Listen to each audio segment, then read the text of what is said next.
Now, you said the word number. Uh-huh. I have a number for you. Yes. 1992. My God. Where do we start? Yeah. I was going to ask for a little singing, and you did it without me even asking. Okay. I watched. I couldn't believe it. It took me places. You were so good. Back to the drama roots. I was there. And I'm a mom to a son who's my everything. And you're a dad. You have 2 girls.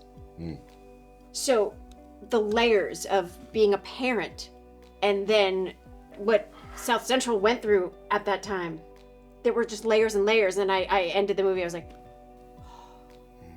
he blew me away. I was in the riots. I was living in Watts, South Central LA, where I was born. It's almost like for us in South Central, there's no need to compare tragedies, but if you think about September 11th for a New Yorker, and then 30 years later, you're now making a movie about September 11th, it's very triggering, as you can imagine. It's like, oh wow, we're here making a movie about something that I actually lived and experienced or either lost friends and loved ones in. It wasn't acting, it was reacting for me. I lost some loved ones in 92, April 29th, or just that whole week. The military was there. A lot of traumas that I've learned in therapy, it's not just what you've seen or what you heard, it's what you remember. From the smells, it's the things that you physically seen with your eyes or experienced. One of the things that I can't stop thinking about to this day is the presence of military. It's one thing to deal with the police, excessive force and murder and just kind of what we see every day to this day. Sadly, we got George Floyd, Breonna Taylor, Eric Garner, Trayvon Martin, and the list goes on. So many unsolved murders with police brutality and excessive force.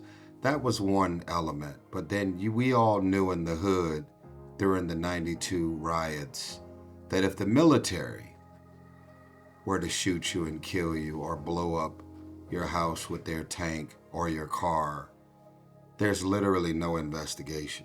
They are there on behalf of the government, and whatever happens, there'll never be a trial. There'll never be video footage of who caused what and who, it's just like, it's over. The ashes is something else that scars me to this day because we live in LA. We had black clouds for months. Even when the riots were long over, it was still black.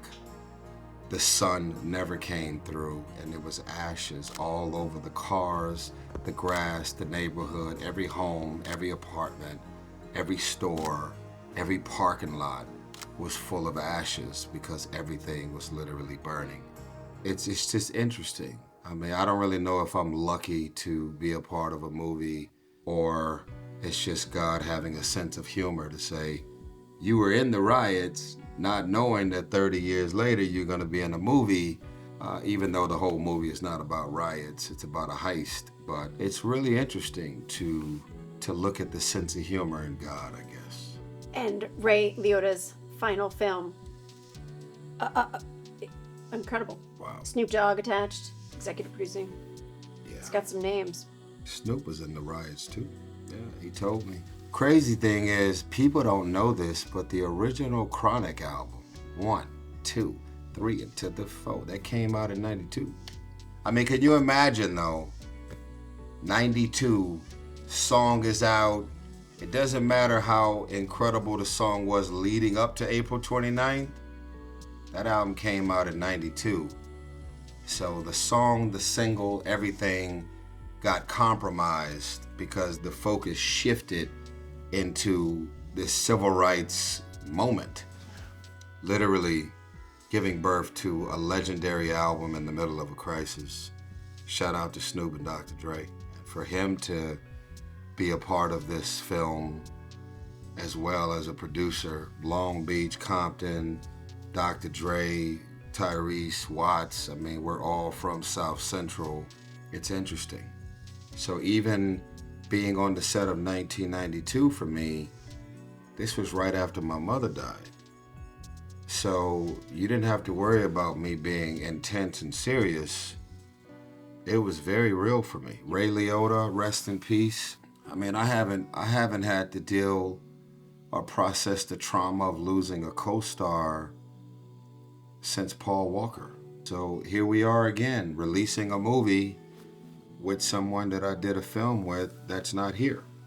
And thinking about his wife, thinking about his family, and just like, wow, you know, let's just hope we could make this last gesture and sentiment and piece of art, literally, that Ray Liotta left us with. Let's just hope that we can go as far as we can to make sure as many people see this film as possible, right? So when I think about Scorsese, I want you to watch the movie. I think about Del Toro, I want you to see. Think about Spielberg, when I think about Ava DuVernay, when I think about, what's the brother name? Can't pronounce his name, who did The Revenant with Leonardo. Birdman, director. Oh. Come on, who got it? Come on. Alexa, who directed The Revenant? Alejandro. Directed by Alejandro Gonzalez Iñárritu. Yeah! Alexa, you get the prize! Come and get your t-shirt! Everybody had it wrong. Alexa, please take the rest of the evening off. Did Alexa eat already? Man, let's make sure she eats and get a foot rub. She got it right. Jesus. Well, of course, you mentioned Paul, and you're still doing such amazing things in his honor. Even this summer, you did the charity event for him, and yeah. So that still lives with you, and you're doing good now. Oh yeah. With that. I mean, the thing is, it's really good to love on people while they're here, but what can we do to keep their memory, their legacy, everything that they are, everything that they stood for? How do we keep that alive, you know? So me and Cody Walker, we do these events around the world now called Fuel Fest. Literally a portion of every event, doesn't matter if it's sponsored, tickets. We've raised $500,000 for Paul Walker's charity. Thanks to you and your love and support. It's called Reach Out Worldwide. It was something that he was very passionate about. The crazy thing is we're about to do something for Ray Liotta's charity that he was passionate about as well. So we took his movie chair that he used on the set of 1992. We're gonna sign it and we're gonna auction that chair off. I know this is not normal, but I do want to say this to Lionsgate. I don't think y'all could ever understand how much it means to me that you have literally went above and beyond to do what was never contractually obligated for you to do. That's important. Even sitting here on this couch right now was not in the budget, but they still made it happen. And I'm so grateful.